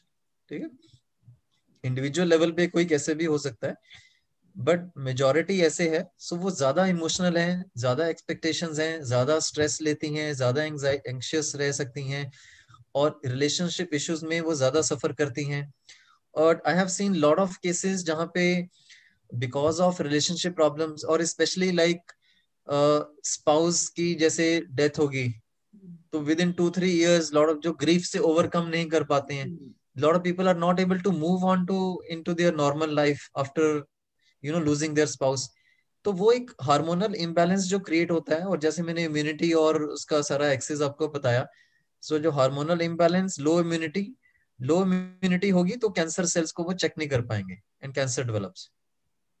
So all these things are closely related with stress and not able to manage stress. Stress तो सबकी life में है, कोई ऐसा इंसान नहीं है जो स्ट्रेस नहीं फेस करता, बट कैसे उसको हैंडल करना है, that we have to learn. और कैसे ग्रीफ को हैंडल करना है, राइट। हम सबकी लाइफ में सिचुएशंस आती हैं, कोई ना कोई चीज छिन जाती है, खो जाती है, टूट जाती है, या किसी की लाइक डेथ हो रही है, we are losing family members. तो we have to eventually move on into our life.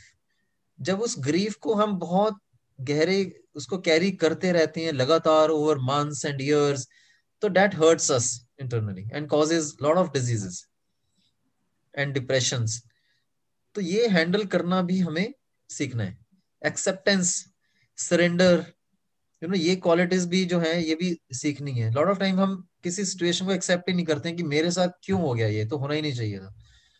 But we are all having an human experience, we have created this challenges, ये होनी है चीजें हमारे साथ।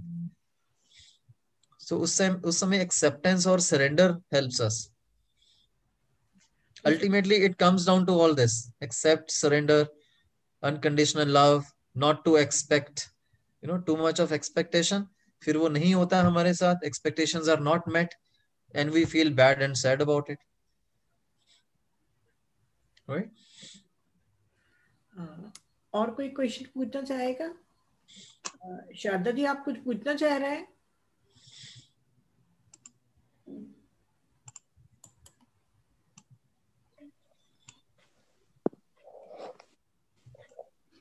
हैंड रेज कर देना ना जिनको भी पूछना है। हाँ शारदा जी। हेलो सर, नमस्ते। नमस्कार। थोड़ा सर्जरी आफ्टर प्रिकॉशन बताएंगे अगर सर्जरी हो गई है तो? आप अपनी बेटी के बारे में बताइए, सर गाइड करेंगे आपको। अभी वो अमेरिका में है शारदा जी, उनकी तो उनकी सर्जरी के बाद में थोड़ी प्रिकॉशन क्या लेनी चाहिए? अभी सर्जरी हुई है? नहीं, सर्जरी ब्रेस्ट कैंसर के लिए तो उसमें कुछ एक तो पेन के इश्यूज रह सकते हैं और कुछ फ्लूइड फॉर्मेशन हो सकती है या सोजिश आ सकती है बाजू में। और तो उसके लिए उनको एक्सरसाइजेस वहां जरूर सिखाई गई होंगी उनके डॉक्टर्स ने, फिजियोथेरेपिस्ट ने। तो एक्सरसाइजेस करना बहुत जरूरी है और ताकि ये सोजिश वगैरह ना आए। और सेकेंडली अगेन ब्रेस्ट कैंसर जिनको हुआ है वो भी लाइक ये फीमेल्स में ही है, ये मेनली 99% फीमेल्स में ही होती है ये बीमारी। तो वो अपने डीपर कॉजेज में जाएं इसके। अगर उनकी लाइफ में कुछ ऐसे फैक्टर्स हैं जो इनको जिसपे उनको ध्यान देना है, स्पेशली रिलेशनशिप इश्यूज हैं या लाइफस्टाइल इश्यूज हैं, तो उनको ठीक करने की जरूर ये अपनी कोशिश करें। एंड इस तरह के लाइक जो हमारे स्पिरिचुअल चैनल्स पे वीडियोस हैं, she can listen to those. और लाइक हमारी पिरामिड मूवमेंट के तो है ही हैं, शी कैन अगेन हमारे क्वांटम क्लिनिक के भी कई हमने लेसन्स में और वीडियोस में हमने इसके बारे में बात की है। Plus you can listen to Sadhguru and BK Shivani और कई हमारे और गुरुज हैं जो बहुत अच्छे उन्होंने लेक्चर्स दिए हैं टू हैंडल दिस सिचुएशन। तो स्ट्रेस लेवल कम करना, रिलेशनशिप्स इंप्रूव करना, लाइफस्टाइल इंप्रूव करना, एक्सरसाइज करना और न्यूट्रिशन के बारे में जैसे मैंने बताया, रॉ फ्रूट्स वेजिटेबल्स वो इंक्लूड करें। But most importantly work upon the self, relationships, stress and try to go to the root cause of the problem कि इनके जीवन में इस कैंसर होने का क्या मतलब है उनको, what is the meaning for her. वो कैसे पता लगे? वो उनको अपने सबकॉन्शियस माइंड में जाना पड़ेगा और मे बी कोई हिप्नोथेरेपिस्ट या कोई हीलर जो काम करते हैं उनके साथ सेशंस करके भी हेल्प मिल सकती है। सो रूट कॉज में जाएंगे तो और हेल्प मिलेगी इसमें। खान पान में कुछ क्या करना चाहिए? Again go to raw diet as much as possible. Processed chini, more fats, more sugars, डब्बा बंद चीजें, फैक्ट्री वाली चीजें बंद करें। नॉर्मल खाने पीने पे आ जाएं, बेसिक चीजों पे आए, ये जरूरी है। Thank you. जैसे सर ये कहा जाता है, मैंने सुना है और कई बार मैंने देखा भी है कि कैंसर क्योर जरूर कर देता है डॉक्टर, पर 4 इयर्स के बाद वो फिर वापस आता है, तो क्या ये सही है? सो फिजिकली कुछ ना कुछ या तो सेल्स रह गए हैं, पूरी तरह से निकले नहीं है, या कीमोथेरेपी से खत्म नहीं हुए हैं, सर्जरी से नहीं निकल पाए हैं, तो दोबारा ग्रो बैक कर सकते हैं, ट्यूमर्स बन सकते हैं। और तो मेजॉरिटी जो स्टेज 2-3 है, मतलब स्टेज 1-2 में कम चांसेस होते हैं, स्टेज 3 में ज्यादा चांसेस होते हैं, और स्टेज 4 तो ऑलरेडी जहाँ स्प्रेड हो सके उसी को स्टेज 4 बोलते हैं, राइट। तो कैंसर का नेचर ही है to multiply and to spread. तो ये बेसिक नेचर है मैलिग्नेंसी की। तो इन सम केसेस होता है ऐसे। और physically we have lot of again chemotherapy, targeted therapies वगैरह, जहां जहां जो इस्तेमाल हो सकता है वो करते हैं पेशेंट की लाइफ बढ़ाने के लिए। But again I would request कि हर कोई जो पेशेंट है अपने रूट कॉज को ढूंढने की कोशिश करे। रूट कॉज कि उसके जीवन में इस कैंसर का क्या मीनिंग है, उससे जुड़ेंगे जैसे तो उन्होंने क्योर कर दिया अभी कीमो वगैरह करा के, अगर उस समय वो मेडिटेशन करे और अपने इमोशनल वुंड को हील करे, तो फिर सेकेंड टाइम रिऑकर होने का तो कोई चांस होना ही नहीं चाहिए। नहीं, मतलब नहीं इतना सिंपल नहीं है नीरज जी। एक्चुअली आप देखें, हर सोल की अपनी जर्नी है। हम उस जर्नी में घुस नहीं सकते हैं और उसको हम विलिंगली ऑल्टर नहीं कर सकते हैं उनकी जर्नी। उस सोल ने जो कष्ट अपने जीवन में, इस जीवन में लिया है, जो चैलेंज, उसका मीनिंग ढूंढना उनको खुद की मेहनत है।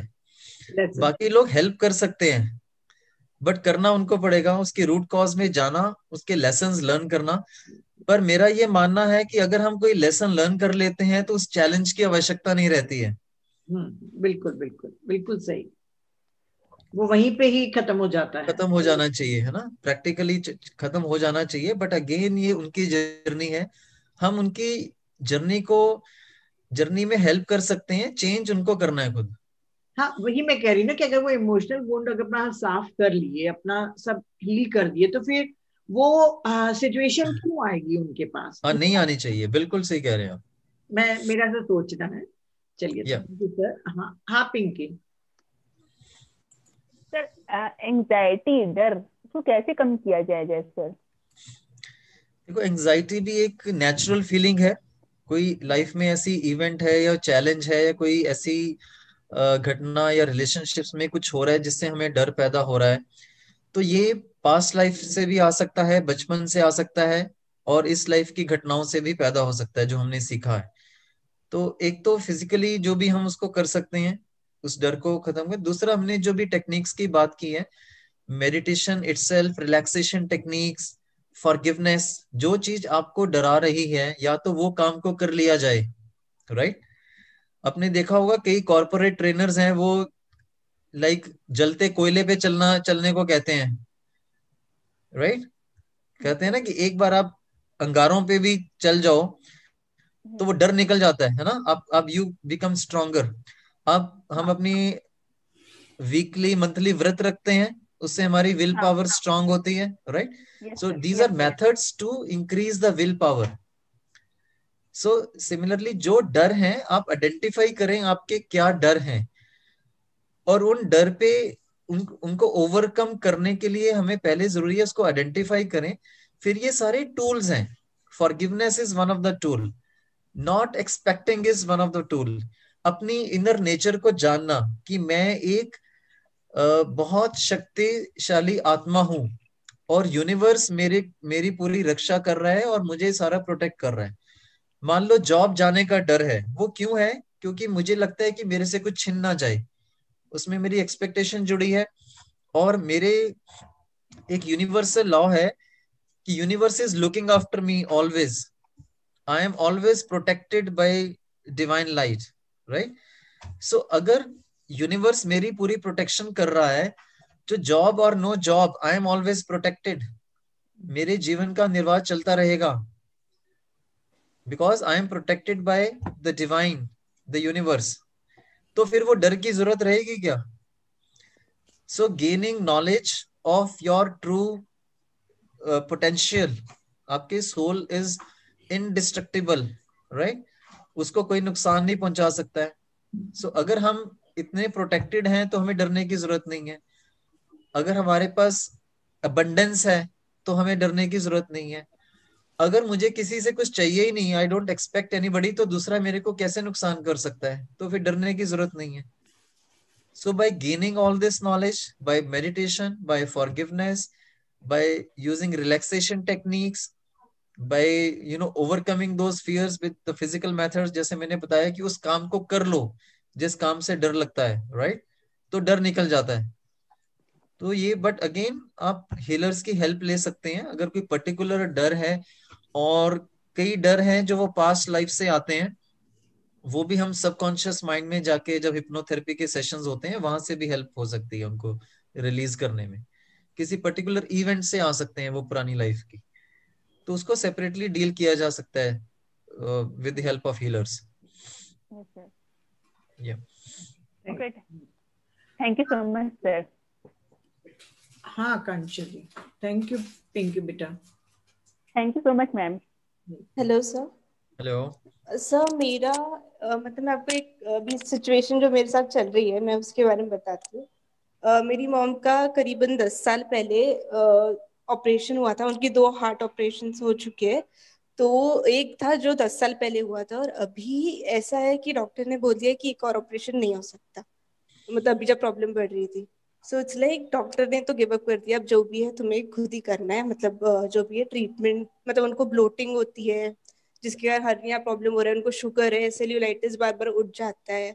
तो मतलब अभी ऐसा हो गया है कि 1 साल से कंटिन्यूअसली सब प्रॉब्लम्स ही प्रॉब्लम्स आ रहे हैं। मतलब हेल्थ इश्यूज इतने ज्यादा हो रहे हैं उनको, मतलब स्टॉप ही नहीं हो रहे हो। तो अब मुझे अभी ऐसा हो गया, पहले तो वो बहुत हिम्मत वाली है, मतलब उन्होंने बहुत हिम्मत दिखाया है पहले, पर अभी ऐसा हो रहा है कि मतलब उनकी भी हिम्मत जा चुकी है इतना, क्योंकि डॉक्टर्स ने भी बोल दिया। तो मुझे तो समझ नहीं आ रहा है देयर आर तो मैंने वेरियस वेज। एक तो कैसे अगेन डील आप करना है। या आप ये देखें कि क्या उनके भी लाइफ में कुछ ऐसे रिलेशनशिप्स और इश्यूज हैं जो उन्होंने डील करने हैं, और कुछ ऐसा उनके इमीडिएट रिलेशंस में कुछ इश्यूज हैं, उनको प्लीज सॉर्ट आउट करने की कोशिश करें with lot of love and forgiveness. Specially in laws के साथ हो सकते हैं, mother in laws, father in laws, brother sisters, खुद के पेरेंट्स एंड स्पाउस, और ये सब देखना जरूरी है। एंड एक पॉजिटिव अफर्मेशंस रखें, राइट?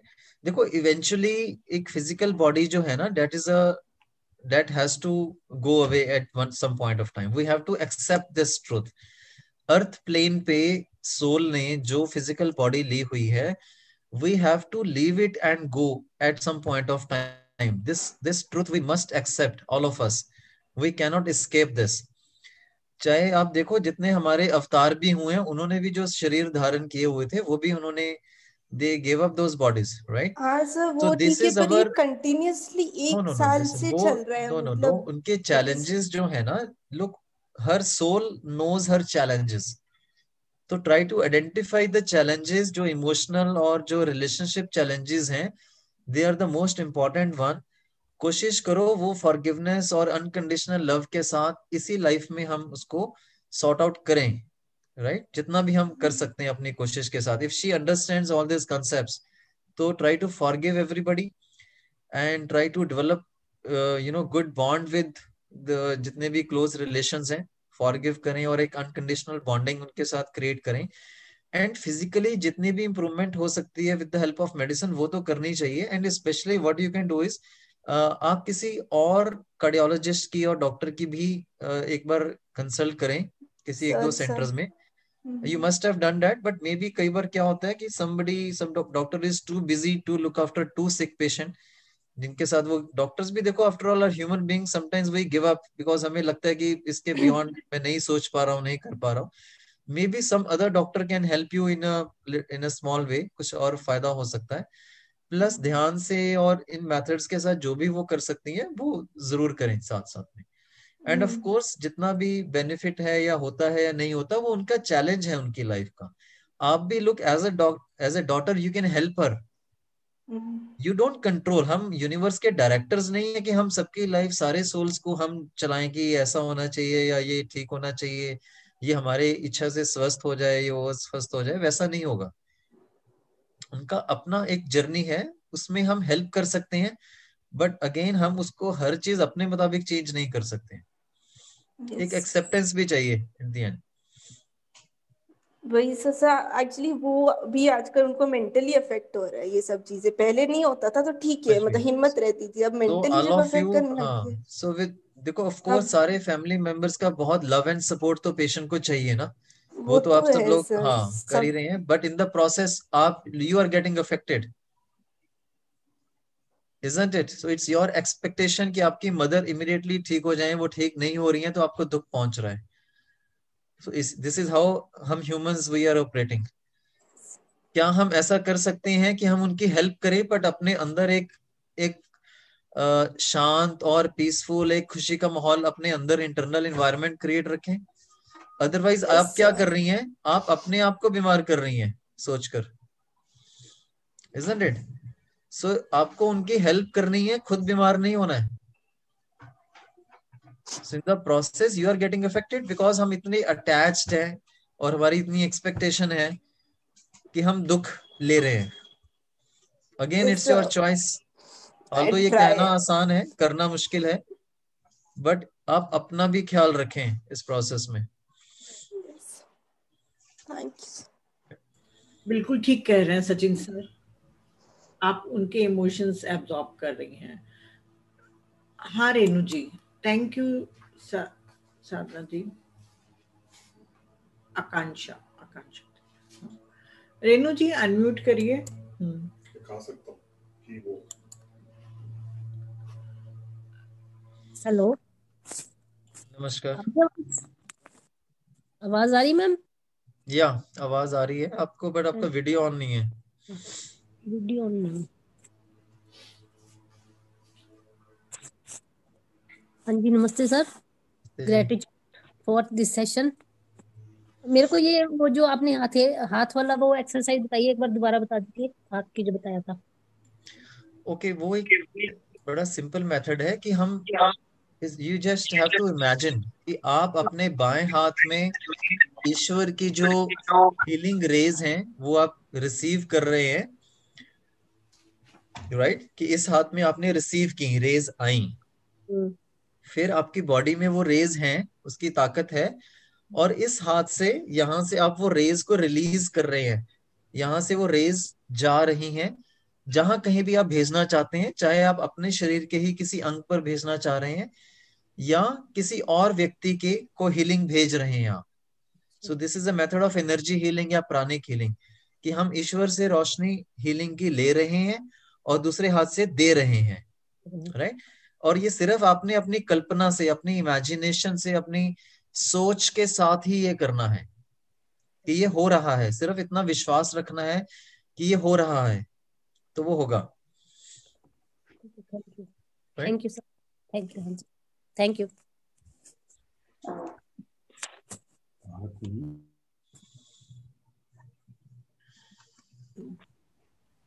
और कोई किसी को पूछना है? नहीं तो सर टाइम हो रहा है, 6:20 हो रहे हैं. इतने बिजी शेड्यूल में से भी सर आपने टाइम निकाल के दिया, तो thank you very much sir. Thank you madam. और मैं चाहूंगी कि फिर नए साल के बाद जब आप न्यू ईयर वगैरह मना लें तो फिर जनवरी में फिर एक नए टॉपिक के साथ आप आए. तो थैंक यू वेरी मच. बहुत बहुत धन्यवाद आप सबका. Thank you sir.